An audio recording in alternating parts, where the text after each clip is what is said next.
Hello everyone, welcome to Bargain Gaming, where we can play excellent games without busting our wallets.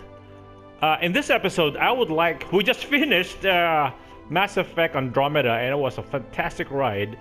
And so I would like to, in this episode, I would like to introduce a new game. It's called Grand Ages Medieval.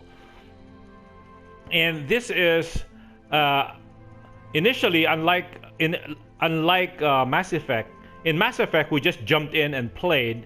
I didn't have any previous experience with Mass Effect Andromeda, because I had played 1, 2, and 3, and I thought I could get away with it, so without committing too much blunders. So in this game, I tried to do the same thing, and you know what? This game has a extremely steep learning curve, and mistakes are very, very hard to correct. And so I messed around with it for a few hours, maybe 2 to 3 hours, and then I said to learn the controls. I tried to record it, but I was doing so many mistakes, and so I had to redo it again and again. I decided, no, let me just learn the controls, and then once I have the basics, not really, I don't know how to play the game yet. The basics, then let's start a new game, because as this channel's philosophy is all about, is that we will learn the game as we play it. And so let's do this. So apparently in a new game you can play open world or the campaign. The campaign is the game we will play because that's the one that has the tutorial. And then on the shield, so that's our personal settings. I don't think we can change our name, but we can change our shield. Okay, assuming we use that as our shield, and then the crest. Here, changing this, I'm using the left stick, L3, to move this around. Left and right changes the type of shields that we have. And then left stick down, left and right, and we can change what it will look like. And then another left stick down, and then we can change the color. The color is the left side, pink, green, black. What about black and white, right? And then the crest color on the other side, ooh, it's all black. Should we just go with all black? Or let's go back again. L3 allows us to manipulate up and down and left and right. Or let's go with an old black, huh? What do you think? Let's go with an old black. We're the scary guy here, so let's go with an old black. Maybe not. Let's say, how about blue and black? No, an old black is good, so we can see ourselves. I don't know. I don't know if the screen is any, what do you call this? Crest color. I don't know if. Well, black and white. Black and white. How about let's say black and white? Yeah. Okay, and then pressing X, we can start the game. And the reason why we're playing the campaign mode is that it is a game tutorial. It has a, if I understand, I did some research on the net, and if my understanding is correct, hold on, is that it starts with a game tutorial. And then once the tutorial is finished, it becomes an open world environment. So let me press the options button. No, it will not allow me to do that. So it says basic controls. Would you like to get a short introduction about the basic controls? Pressing X says okay. Yes, we will do that. And then let's try the options button. I pressed the options button again. So the options button allows us to get the options menu where we can save the game and we can do the speed. So again, it's the left L3 button, L3, the left stick allows us to control this. This is game speed, it's the slowest, and this is paused. And then we can go up to 1, up to 3, so up to 3 times the speed. So let's bring the game speed, pushing left on the left stick, we push the game speed to 0. And then we will save our game immediately. Save it because we want that good start.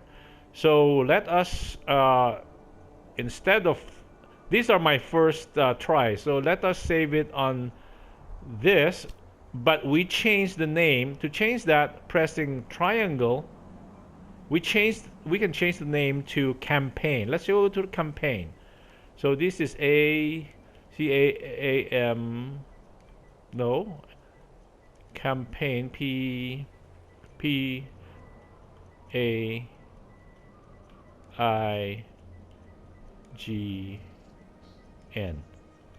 Okay, so we accept the campaign. That would be our new game for the tutorial.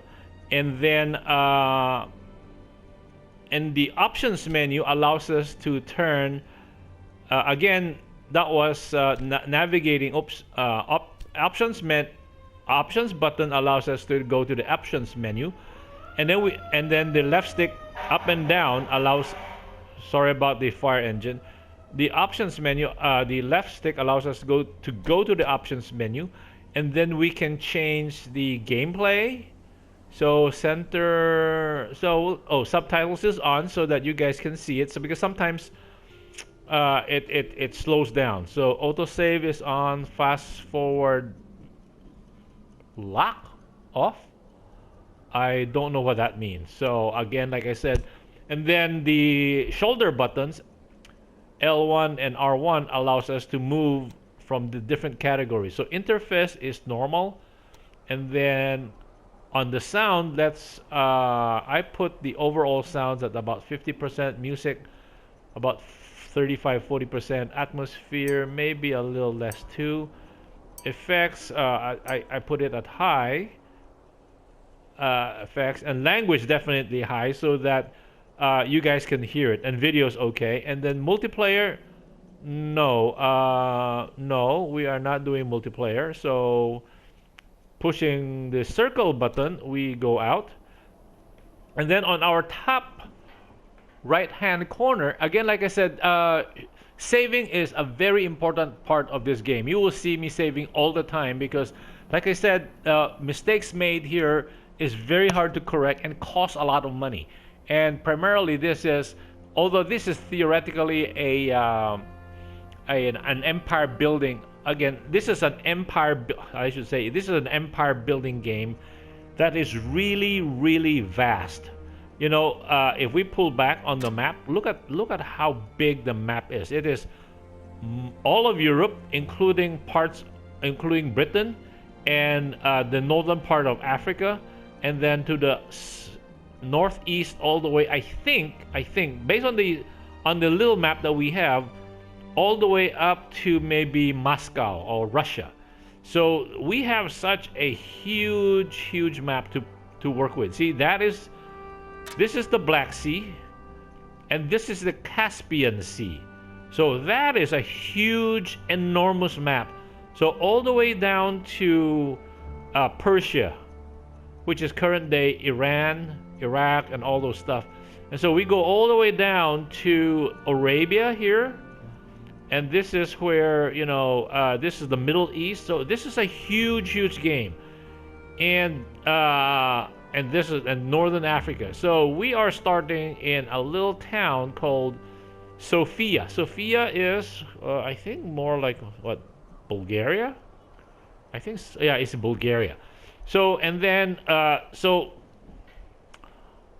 on our so we're talking about the basic controls here. So zoom in all the way into the town to better observe your subjects going about their business, and you use the R stick to move in. So we can move all the way in, and we can see our little guys, our villagers, and this is our manor, our townhouse, and these are their little huts. So we are a very primitive town, and I think this is it says office. So it is very detailed. It is amazing. And then these are the facilities we have, which is nothing, just houses. Our manor house. This is an inn, sorry, our inn, and then this is our office. And I don't think we have any walls. These are just hovels. And so then using the R stick, R3, left and right, we can rotate it. So now we have required. We have fulfilled the four basic commands needed. Now press and hold down L1, and now says now zoom out until the town name and a symbol of Sophia appears. So again, using the right stick, pulling it back, we zoom out, and it requires us now press and hold L1 to select the scout in the town. So press and hold L1, and we see okay, and then L stick allows us to manipulate around the different things that we have. So these are available. So these are troops in the vicinity. This is our trader, available trader, and this is available building squads and settlers. And this is our scout. So that's a scout. And what's on this one? All troops nearby 200 kilometers. So supposedly this whole map has like Calypso claims this is like a 20 million square kilometer map. So I still have L1 held down, and then I'm using L3 to manipulate, and then once over there we can press X, and we have picked the scout. So the bottom left hand corner shows where our scout is, and here the little in the symbol, the scout represents troops. It's part of the troop. It's the lowest level troops we have. And it says now use the square button to select a position outside the town to dispatch the scout. Let's go south. No problem. So we have now send your scout to the nearby town of Budapest. Move the scout close enough such that the town is within its range of view. So Budapest, if we move back out a bit, so there is Budapest. So we're being told to ask to go to Budapest, but we are not. See, remember our game is put on hold because our game speed is at 0. So, and we have used square to designate the area where we want our scout to travel. So let's do that. So he hasn't left town yet because the game speed is paused. Now to speed up the game, okay, let us check again what we have in town. So putting the cursor over our town and pressing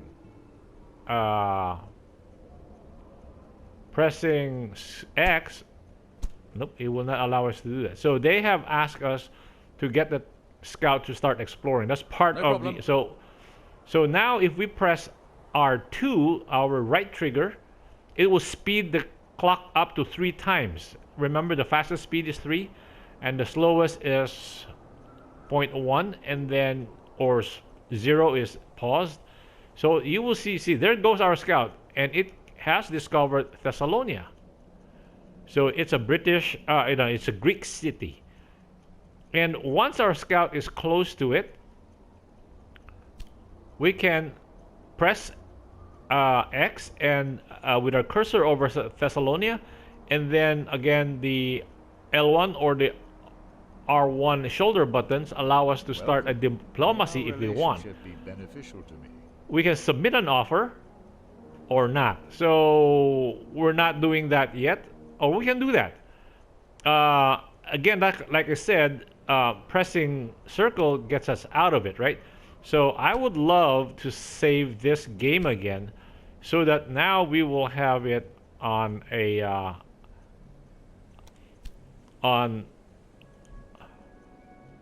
it's again a dual campaign, but this is now campaign 2,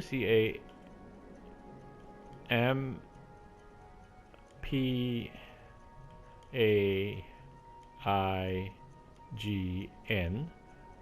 and then we'll give it number 2 so that, okay, done. The reason is that if we give them an offer and it's too low, after 2 tries they will refuse to talk to us. So here we can see that their town uh, has five businesses in it. Logs on the left, far left, and then second to that would be fish and salt and bread and meat. So they have all five businesses ongoing. On our side, if we again positioning using the left stick to move the cursor around and position over our town, and then we press X, we see that our town has only 4 businesses, and we have 800 people. I believe each business uses like 25 workers or 100 workers or 25 workers. I think, yeah, 25 workers.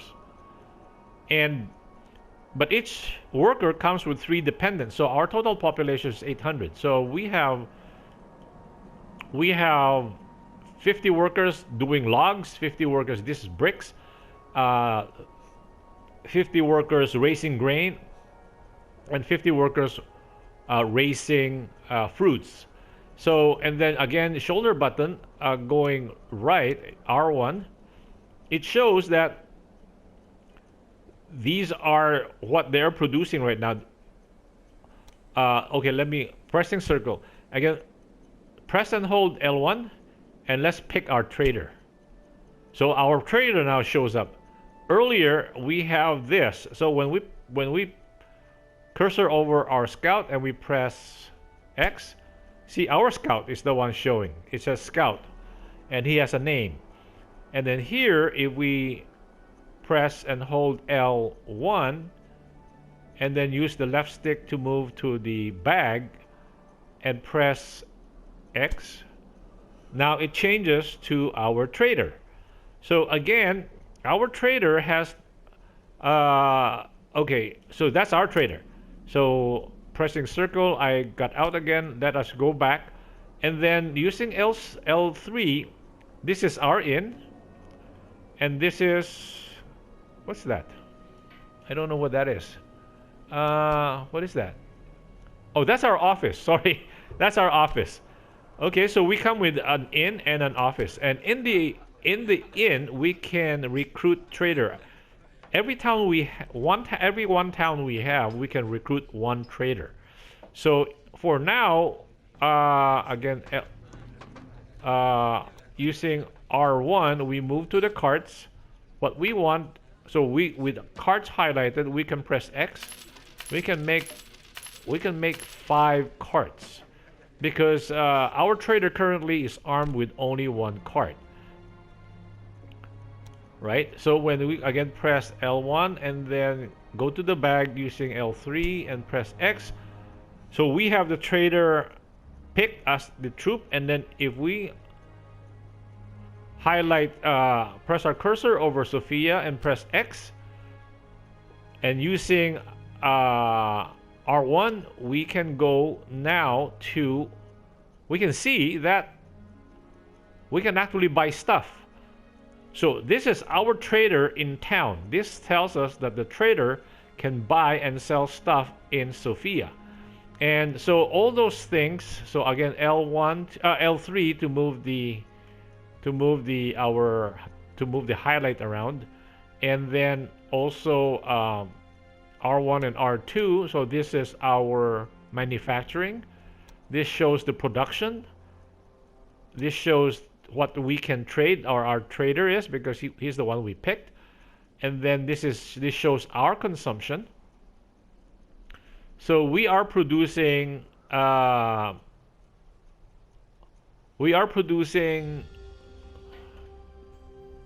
the left. Let's say here we're showing where production is 60 logs and we're using 8, 120 bricks, and we're consuming 16. Now, logs and bricks are the main building blocks of old towns. The only reason, are the main building blocks of old towns. And then going all the way to the rightmost category, it shows all the towns and all our usages. And the green ones right now it's showing that for the logs, bricks, and grains that we are producing, we are showing positive. Green means positive. So we're showing a surplus, that our production exceeds our consumption. So right now, we can actually go over here and let us produce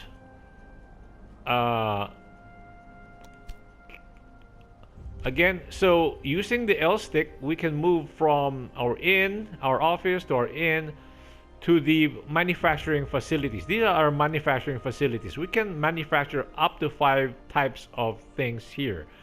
And then, so there are a total of 20 goods that we can make. And it is tiered in such a way that the lowest cost, not the lowest, the lowest return, or the lowest value is at the top, while the highest value products are at the bottom. So these are obvious, right? So what's here is obvious. That like grains cost like 40 barrels, 40 gold pieces per barrel, and fruits cost 60 pieces of whatever gold, the currency they use here, for 60 pieces of gold per barrel. While this last line here is called pump. Pump is really the all-in name for luxury items. And this is beef. So beef, these are tools. These are wool. This is cake.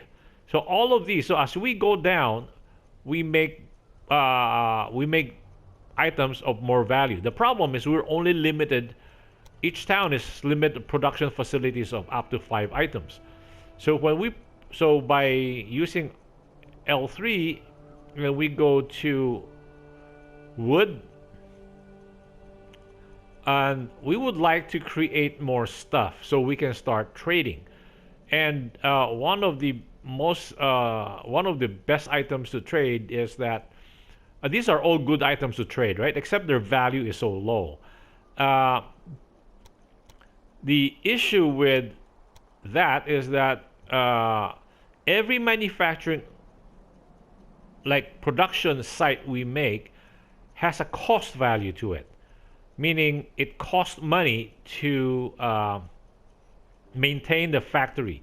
There's payroll. So on the lower right corner of the Sophia screen, we see the tax income. We see labor costs. So these are the costs of labor for employing 200 employees. And then income from goods is 1,300. So we have, right now, we are on the positive. So this campaign gives us a starting balance on the upper right-hand corner, a starting balance of 192 crowns. So we have a lot of money to spend for now. And so I would say let us increase wood a little bit by 1. So again, highlighting wood, we can increase pressing X. And then so here we can use our left stick to increase or decrease. So that means we will increase it by 1 or 2 factories. Those are, let's call them factories. So let's just increase it by 1. And going to negative numbers means we want to destroy whatever's there. So that means we are decreasing it by 1. So let's build 1 wood, and let's build 1 brick factory. So that will cause our cost to go up.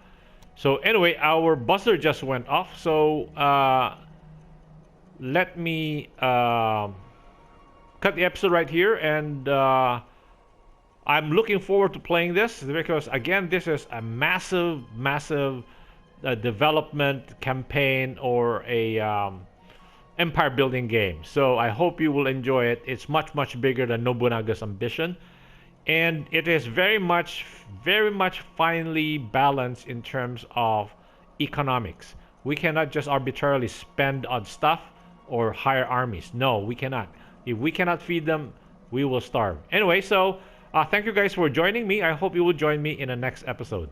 Bye.